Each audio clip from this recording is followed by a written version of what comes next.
Greetings everyone, Dr. Melanie Crites here with 360 Pelvic Health Institute and the Center for Men's and Women's Urology in Portland, Oregon, coming to you with another segment. And I want to talk to you a little bit today about situations where it's difficult to empty your bladder. And I've been seeing a number of patients in the office over the last couple of weeks who are coming in with catheters because they've had surgery. And as a result of surgery and narcotics and various other things, they've not been able to properly empty their bladder. Now, I will tell you, these are different situations for both men and women. Generally for men, it's a problem with the prostate.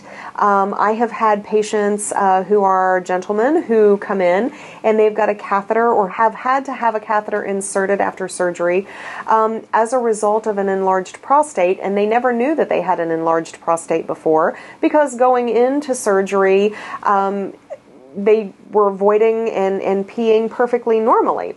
And then after surgery, with the effects of anesthesia, causing different chemical reactions in the body and tissues reacting in a strange fashion, also with narcotic use causing constipation, and with just the very nature of what narcotics do, that can cause an inability to be able to empty the bladder, and so a catheter would need to stay in, for a few days thereafter until all of those substances leave the body and your bowels have regulated and the bladder is able to properly eliminate again.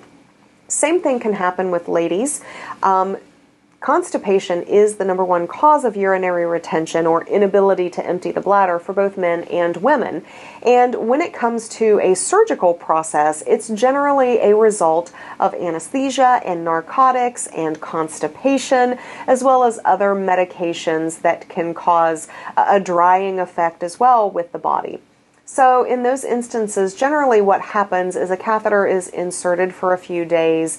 This can also happen if there is a lot of swelling present after surgery, preventing the urethra from opening up properly to allow expulsion of urine. So if you are somebody who has had this situation or you're currently struggling with this situation, take heart. It's generally a temporary issue.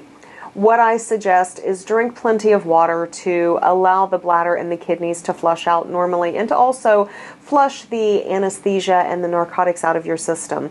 Keep your bowels regular. So do what you have to do to get the bowels functioning again, whether that's taking laxatives or Miralax or other substances to allow the bowels to regulate.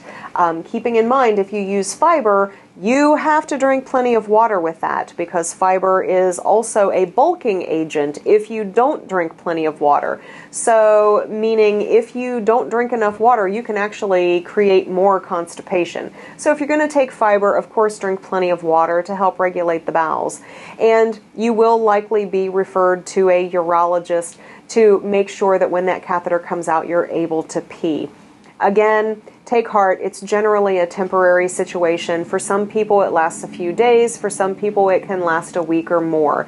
So if you have questions, certainly speak with your doctor about that. But do the things that you need to do to support your body, to decrease swelling, to regulate the bowels, and to drink plenty of water to help all of that flush out.